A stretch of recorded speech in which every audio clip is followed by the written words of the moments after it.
Love ಮುತ್ತು, ಏನೋ ನಿನ್ನ ಹಣೆ ಬರ, ಹೀರೋ ಆಗ್ಬೇಕಾದವ್ ನೀನು. ಹಿಂಗ್ ಯಾರೋ ತಿಂದಿದ್ ಎಂಜಲ್ ತಟನ್ ತೊಳಿತಿದ್ಯಲ್ಲೋ. ಅಯ್ಯೋ, ನಿನ್ ಇಮೇಜ್ಗೆ ಏನ್ ಆಗ್ಬೇಡ. ಚಿತ್ರಾನ್ನಕ್ಕೆ ಹೋದ್ ಮಾನ ಚಿನ್ನ ಕೊಟ್ರು ವಾಪಸ್ ಬರಲ್ವಂತೆ. ಇರ್ಲಿ ಇರ್ಲಿ. ಹೋಟ್ಲಲ್ಲಿ ಸಪ್ಲೈಯರ್ ಆಗಿ ಕೆಲಸ ಮಾಡಿದೆ, ಹಾಲು ಪೇಪರ್ ಹಾಕೊಂಡು ಫುಟ್ಪಾತ್ ಮೇಲೆ ಮಲಗಿದ್ದೆ, ಪಾರ್ಕಿಂಗ್ ಅಲ್ಲಿ ನಿಂತಿರೋ ಗಾಡಿಗಳನ್ನೆಲ್ಲ ತೊಳೆದು ಜೀವನ ಮಾಡಿದೆ. ಯಾಕೇಳು ಯಾಕೇಳು? ಹೀರೋ, ನೀನ್ ಹೀರೋ ಆಗಕ್ಕೋ ಮಗನೇ. ಆದ್ರೂ ಇಲ್ಲಿ ಬಂದ್ ಪಾತ್ರ ಮಾಡಿ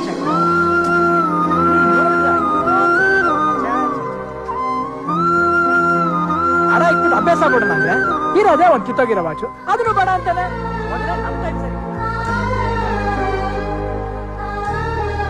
ನೋಡ ಅದೆಷ್ಟ್ ನೋಡ್ತೀಯ ನೋಡ. ಆ ರಾಜ್ ಮುಖದಲ್ಲಿ ರಾಜನ್ ಕಳೆ ತುಂಬಿ ತುಳುಕಾಡ್ತಿದೆ. ಮಗನ್ನೇ, ನಾನ್ ದೊಡ್ಡ ಹೀರೋ ಆದ್ಮೇಲೆ ಪೇಪರ್ನವರು ಟಿವಿಯವರು ಮಾಡೋ ಇಂಟರ್ವ್ಯೂಲೆಲ್ಲ ನನ್ ಕಷ್ಟ ಸುಖನೆಲ್ಲ ಹೇಳ್ಕೊಂಡ್ಬಿಡ್ತೀನಿ. ಅವಾಗ ಅವ್ರಿಗೆಲ್ಲ ನನ್ ಮೇಲೆ ಸಿಂಪತಿ ಬಂದ್ಬಿಡುತ್ತೆ. ಮುತ್ತು ಬೇಜಾನ್ ಕಷ್ಟಪಟ್ಟು ಮೇಲ್ ಬಂದಿದ್ದಾನಂತ ನನ್ ಪಿಕ್ಚರ್ ಎಲ್ರು ನೋಡ್ಬಿಡ್ತಾರೆ. 25 ವಾರ ಗ್ಯಾರಂಟಿ.